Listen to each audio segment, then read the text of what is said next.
नमस्कार दोस्तों, मैं एमडी सोनू आलम आप सभी को हमारे यूट्यूब चैनल पर हार्दिक अभिनंदन करता हूं।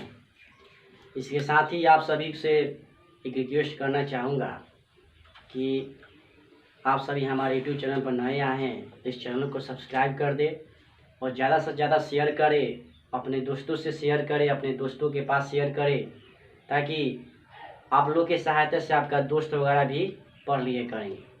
और पढ़ाई से संबंधित कुछ ऐसे ही जानकारी प्राप्त करने के लिए हमारे चैनल को सब्सक्राइब कर दें और ज़्यादा से ज़्यादा शेयर करें। आज हम आप सभी के सामने टॉपिक लेकर आए हैं जो बहुत ही इम्पोर्टेंट चैप्टर है, जो आपके एनसीईआरटी का ही क्वेश्चन है, जो आपके क्लास 10 का है, जो आपके एग्ज़ाम में बहुत बार तो नहीं पूछा है लेकिन 2 से 3 बार आपको एग्ज़ाम में पूछ चुका है। इस क्वेश्चन को भी हम लोग क्या करेंगे, ध्यान से पढ़ने की समझने की कोशिश पूरी तरह से करेंगे। ये आपको क्लास 10 का एनसीईआरटी का फिजिक्स का आपका तीसरा चैप्टर है, जो विद्युत से रिलेटिव चैप्टर आपको है। इसी से संबंधित कुछ जानकारी आप सभी को देंगे और आशा करें कि ज़्यादा से ज़्यादा समझने की कोशिश कीजिएगा और अपने दोस्तों के साथ भी शेयर कीजिएगा और इस वीडियो को एक लाइक ज़रूर कीजिएगा। वीडियो शुरू करने से पहले फिर से एक बार आपसे रिक्वेस्ट करना चाहेंगे कि हमारे चैनल को सब्सक्राइब कर दें और ज़्यादा से ज़्यादा शेयर करें। चलिए, आज का टॉपिक आप सभी के सामने लेकर आए हैं। जैसा कि आप सभी यहाँ पर वीडियो में देख रहे हैं कि आज का नया टॉपिक आपका है जो क्लास 10 का है, जो बिहार बोर्ड में आप सभी के सामने बहुत बार तो नहीं पूछा लेकिन कम से कम 2 से 3 बार एग्जाम में पूछ चुका है। उसी के बारे में आज आप सभी को आज जानकारी देंगे, जिसमें क्वेश्चन आपका है चालक, जिसका इंग्लिश होता है आपका कंडक्टर।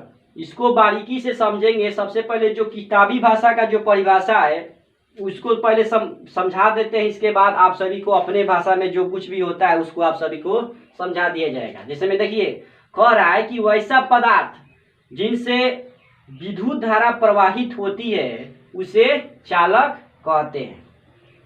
ये आपका जो क्वेश्चन दिया गया है चालक, ये आपको परिभाषा तो लिख दिए हैं आप सभी, जैसे में आप वीडियो में आप सभी देख रहे हैं, लेकिन ये जो परिभाषा हुआ ये आपको जूनियर क्लास का परिभाषा हो गया।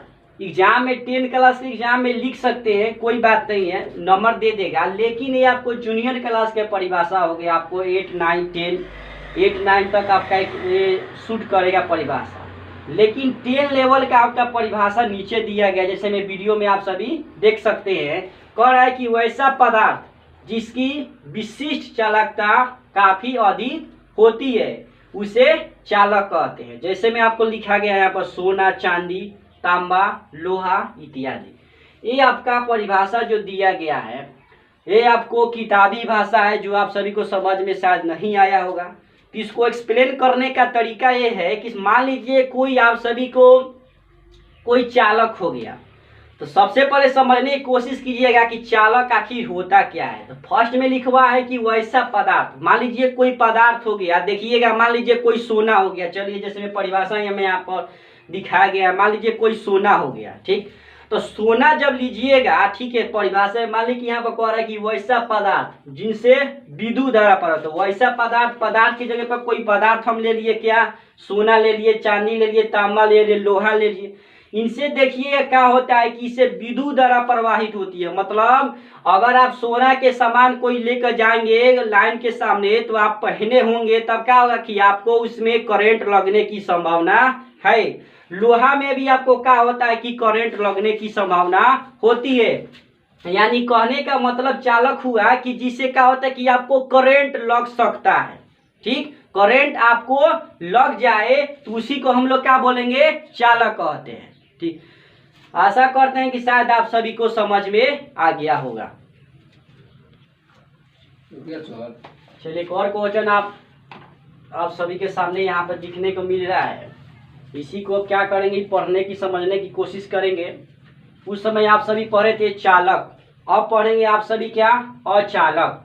ये आपको अचालक जिसका इंग्लिश होता है नॉन कंडक्टर, ये भी आपको क्या है कि बहुत आसानी तरीके से आप सभी को क्या करेंगे, समझाएंगे। ठीक है, जैसा कि आप सभी को यहाँ पर इस वीडियो में देखने को मिल रहा है कि इसका परिभाषा यहाँ पर आप सभी को बोर्ड पर लिखा गया है। जैसे मैं कह रहा है कि वैसा पदार्थ जिनसे विद्युत धारा प्रवाहित नहीं होती है उसे क्या कहते हैं, अचालक कहते हैं। फिर इसके अर्थात में यानी कि इसका दूसरा परिभाषा भी आपको दिया गया है कि वैसा पदार्थ जिनकी विशिष्ट चालकता क्या होती है कि बहुत ही कम होती है, उसे ही क्या कहते हैं हम लोग, अचालक कहते हैं। अब ये अचालक आपको किताबी भाषा का परिभाषा यहाँ पर दिया गया है। अब सवाल ये रहा कि एग्जाम में आएगा तो सर कौन सा क्वेश्चन का उत्तर लिखेंगे। बात सही है, बच्चे बहुत ज़्यादा यहाँ पे कमेंट्स कर रहे हैं कि सर इस दोनों क्वेश्चन में से आप जो भी क्वेश्चन दिए हैं बोर्ड पर लिखे, दोनों में से परिभाषा में से कौन सा परिभाषा एग्जाम में पूछेगा तो लिखेंगे। ठीक है, तो आप सभी से हम बता देना चाहते हैं कि आप डाउट में न रहे। ठीक है, डाउट में न रहे, आप सभी इस दोनों में से कोई भी परिभाषा एग्जाम में लिख सकते हैं, आप आजाद हैं। ठीक है, पूरा आपका है, फ्रीडम आपको है कि दोनों परिभाषा में से आपको किसी कोई एक लिख दीजिएगा तो आपको काम चल जाएगा, नंबर आपको जितना है मिल जाएगा। लेकिन जैसे में इसका जो भी है परिभाषा का एग्जाम्पल है ये आपको उसमें लिखना अनिवार्य है, नहीं लिखिएगा तो आपको मालूम नहीं चलेगा। ठीक है, चलिए इसको एक्सप्लेन करते हैं कि अचालक आखिर होता क्या है। चलिए इसको समझने की कोशिश कीजिएगा। मान लीजिए कोई लकड़ी ले लिए, ठीक, कोई सूखी लकड़ी ले लिए। ठीक है, कोई सूखी लकड़ी लेने के बाद क्या कीजिएगा कि आप मान लीजिए कि ये कोई सूखी लकड़ी हो गया। ठीक, मान लीजिए कोई स्टिक हो गया, कोई सूखी लकड़ी हो गया। अब सोचिएगा क्या कि इसे हम लाइन जोड़ सकते हैं, नहीं जोड़ सकते हैं। क्या इसे हम लोग लाइन जोड़कर इसे हम लोग क्या कर सकते हैं, बॉल जला सकते हैं, इसे नहीं जला सकते। यानी कि इसे करंट पैदा कर सकते हैं, नहीं कर सकते हैं। तो जब नहीं कर सकते हैं तो यही आपका क्या है, अचालक होती है। यानी कि कहने का मतलब कि मान लीजिए कि हमारे पास एक कोई शीशा है।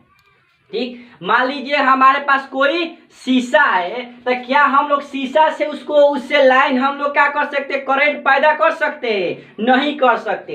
यानी कहने का मतलब कि वैसा पदार्थ जिसे क्या होता है कि हम लोग करंट पैदा नहीं कर सकते हैं, उसी को हम लोग क्या कहते हैं, अचालक कहते हैं। इसको आप सभी विस्तार से याद कीजिएगा, समझने की कोशिश कीजिएगा। चलिए एक और क्वेश्चन आप सभी के सामने यहाँ पर लेकर आए हैं, जो आपका क्वेश्चन है अर्धचालक। इसको समझने की कोशिश करेंगे, जिसका इंग्लिश होता है आपको सेमी कंडक्टर। ये आपको इसका परिभाषा है कि देखिए कह रहा है कि वैसा पदार्थ जो चालक और अचालक दोनों के जैसा क्या करता है कि व्यवहार करता है, उसे क्या करते हैं, अर्धचालक कहते हैं। ये आपको हो गया किताबी भाषा का परिभाषा। ठीक है, लेकिन यहाँ पे समझने की कोशिश करें कि आखिर अर्धचालक होता क्या है। जैसे में मान लीजिए कोई एक आर्सेनिक हो गया, जैसे में ऑब्जेक्टिव में आपको यहाँ पर जैसे में दिया गया है आर्सेनिक। याद रखिएगा कि अर्धचालक का परिभाषा आपको मैं अगर परिभाषा लिख लिए है तो जैसे में लिखना आपको अनिवार्य है। ठीक, जैसे मैं यहाँ पर अनुज एक कमेंट्स किए हैं, अनुज नाम का एक लड़का यहाँ पर कमेंट्स किए हैं कि सर जो आर्सेनिक है वो क्या है कि अर्धचालक के जैसा व्यवहार कैसे करता है। चलिए ठीक है, बहुत अच्छा क्वेश्चन पूछे हैं, आपको समझाने की कोशिश करेंगे ज़्यादा से ज़्यादा कि देखिए जो आपको एंटीमनी आर्सेनिक और सिलिकॉन जो होता है। ठीक है, देखिए सिलिकॉन क्या होता है कि वो आपको देखिए सिलिकॉन एक क्या होता है कि जैसे मान लीजिए कोई पदार्थ है। ठीक है, सिलिकॉन एक क्या है कि पदार्थ होता है जिसे क्या होता है कि उसे विद्युत धारा प्रवाहित कभी होती है और कभी क्या होती है कि नहीं होती है। यानी कि अर्धचालक कहने का मतलब हुआ कि वैसा पदार्थ जिसे क्या होता है कि करंट कभी पैदा होता है और कभी पैदा नहीं होता है, उसी हम लोग क्या कहते हैं, अर्धचालक कहते हैं। फिर से एक बार समझिए ध्यान से कि मान लीजिए कोई वस्तु हो गया, कोई पदार्थ हो गया। ठीक है, मान लीजिए इसमें से किसी का एक हम नाम ले ले, एंटीमनी नाम ले लिए। चलिए तो एंटीमनी अगर नाम ले लिए तो एंटीमनी होता क्या है आखिर, ये आपको एक अर्धचालक का गुण का प्रदर्शित करता है कि एंटीमनी से क्या होता है कि कभी प्रकाश से क्या होता है कि उसे विद्युत धारा निकलती है या कभी क्या होती है कि नहीं निकलती। यानी कहने का मतलब अर्धचालक कि जिसे क्या होता है कि विद्युत धारा निकलती है या कभी क्या होती है कि नहीं निकल पाती है, उसी को हम लोग क्या बोलते हैं कि अर्धचालक कहते हैं। ये आपको तीनों पढ़ाए हैं आपको इससे पहले कि चालक, फिर अचालक और अर्धचालक, तीनों आपको एग्जाम में एक ही बार पूछा है। ध्यान में रखने की समझने की कोशिश कीजिएगा कि चलिए यहाँ पर एक और बच्चे ने कमेंट्स किया है, मिथिलेश कुमार ने, कि क्या सर जो तीनों का परिभाषा पूछेगा एग्जाम में तो क्या हम तीनों लिखेंगे एक साथ? हाँ जरूर लिखेंगे, इसलिए लिखेंगे क्योंकि ये जो आपका अर्धचालक है, ठीक है, और चालक और अचालक है, तीनों का परिभाषा क्या कीजिएगा कि एक साथ ही लिखना पड़ेगा और एक साथ एग्जाम में पूछा भी है। चलिए एक और बच्चा के यहाँ पे कमेंट्स का आ रहा है रवि का कि क्या सर तीनों का अंतर पूछता है? नहीं, अंतर नहीं पूछता है, लेकिन कभी कभार अंतर में भी क्या होता है कि डाल देता है। यानी कहने का मतलब कि मान लीजिए चालक पूछेगा तो पहले चालक का परिभाषा लिख दीजिएगा, ठीक, फिर इसके बाद अचालक पूछेगा तो अचालक का परिभाषा लिख दीजिएगा, इसके बाद फिर आपको और चालक पूछेगा और चालक का परिभाषा लिख दे, तीनों का बारी बारी से आप सभी लिख दीजिएगा। लेकिन ये तो आपको हो गया सब्जेक्टिव के लिए, लेकिन कभी कभी क्या होता है कि बिहार बोर्ड 10वीं क्लास में कभी कभी आप सभी को कि इसको ऑब्जेक्टिव में भी कन्वर्ट कर देता है। यानी कहने का मतलब पूछेगा कि निम्न में से कौन अर्धचालक है, 4 ऑप्शन दे देगा आपको, सोना, तांबा, ठीक, लकड़ी, इसके बाद एंटीमनी दे देगा। तो अभी जैसे में देखिए अभी एंटी पढ़े और चालक में पढ़े क्या एंटीमनी, एंटीमनी क्या हो जाएगा आपका करेक्ट, सही हो जाएगा, इसमें टिक लगाए।